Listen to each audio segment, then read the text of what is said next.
Welcome to our Bible study. Today, we delve into the Gospel of Mark, chapter 12, verses 1 through 17. In this passage, Jesus uses a powerful parable to confront the religious leaders and then cleverly navigates a trap they set for him. Let's explore these profound teachings together. Verse 1. Jesus began to teach them by using picture stories, saying there was a man who planted grapes in a field. He put a fence around it and made a place for making wine. He built a tower to look over the field. Then he let farmers rent it and went into another country. Explanation. In this story, it's the man who owns the field represents God. The field of grapes symbolizes the nation of Israel.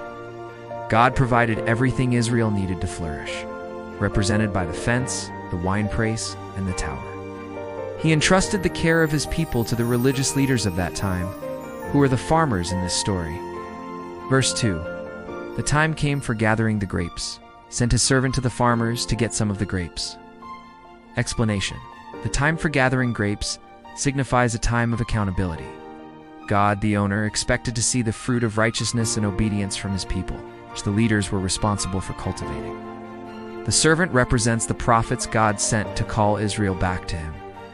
Verse 3. The farmers took him and beat him. They sent him back with nothing. Explanation. This shows the leader's rejection of God's messenger, instead of honoring the owner by giving him his share. They violently rejected his authority and sent his servant away empty-handed, symbolizing Israel's historical mistreatment of the prophets. Verse 4. The owner sent another servant.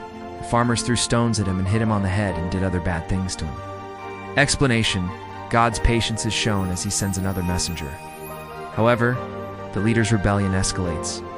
Their response is even more violent, showing their growing contempt for the owner's authority and their refusal to be held accountable. Verse 5. Again, the owner sent another servant. The farmers killed that one. Many other servants were sent. They beat some and they killed others. Explanation. The cycle of rejection and violence continues and worsens. This verse powerfully illustrates the long and tragic history of Israel's leaders persecuting and even killing the prophets God sent to them. From Elijah and Jeremiah to John the Baptist. Verse 6. He had a much-loved son to send yet, so last of all he sent him to them, saying, they will respect my son. Explanation. This is the climax of the owner's efforts. The much-loved son is a clear reference to Jesus Christ, the Son of God. The owner makes a final, ultimate appeal, believing that surely they would not dare to harm his own son. Verse 7.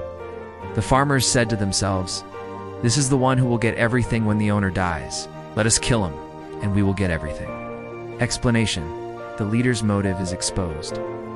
They recognize the son's authority, but instead of respecting him, they see him as a threat to their own power. They plot to eliminate him, to seize control of the vineyard Israel for themselves. Verse 8. They took him and killed him. They threw his body outside the field. Explanation. This is a direct and shocking prophecy of Jesus' own fate. He would be taken by the religious leaders, killed, and his body cast out. Being thrown outside the field is symbolic of being rejected and dishonored. Verse 9. What will the owner of the field do? He will come and kill the farmers, who will give the field to other farmers. Explanation. Jesus now reveals the coming judgment. God will hold the corrupt leaders accountable for their ultimate act of rebellion, the murder of his son. He will remove them from their position of authority and entrust his kingdom to new leaders, the apostles and the future church, made up of both Jews and Gentiles. Verse 10. Have you not read what the Holy Writings say? The stone that was put aside by the workmen has become the most important stone in the corner of the building? Explanation. Jesus quotes from Psalm 118, applying it to himself. He is the stone rejected by the workmen, the religious leaders.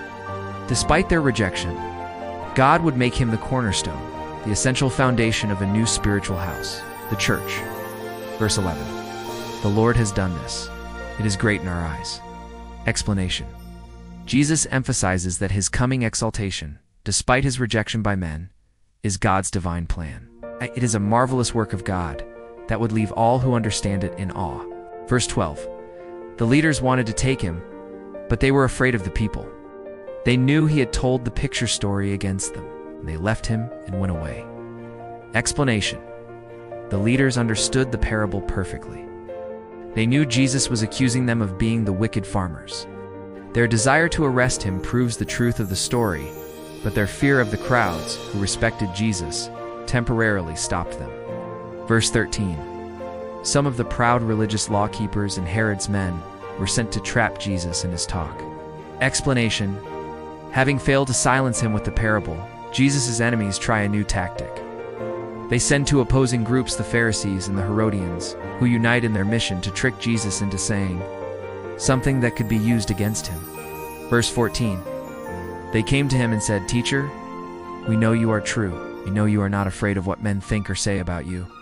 You teach the way of God in truth. Is it right to pay taxes to Caesar or not?" Explanation: they begin with false flattery to lower his guard. Then they ask a loaded question. Jesus says yes, he risks angering the Jews who hated Roman rule. If he says no, he could be arrested for treason against Rome. Verse 15. Should we pay or not pay? Jesus knew how they pretended to be someone they were not. He said to them, "Why do you try to trap me? Bring me a small piece of money so I may look at it." Explanation: Jesus sees right through their hypocrisy. He calls out their attempt to trap him and takes control of the situation by asking for a coin, shifting the focus onto them. Verse 16. They brought him one.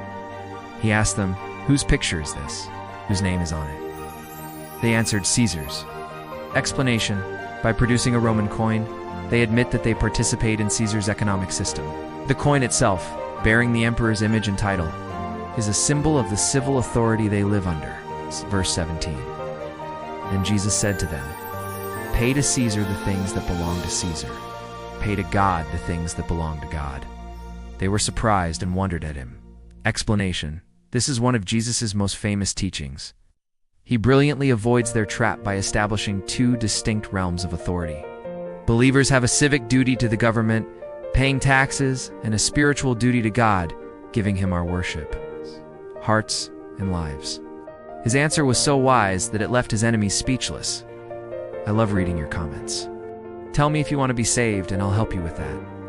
I will pray for you every day. Search for Jesus at HaroldSwaney for the complete library of my Bible study videos.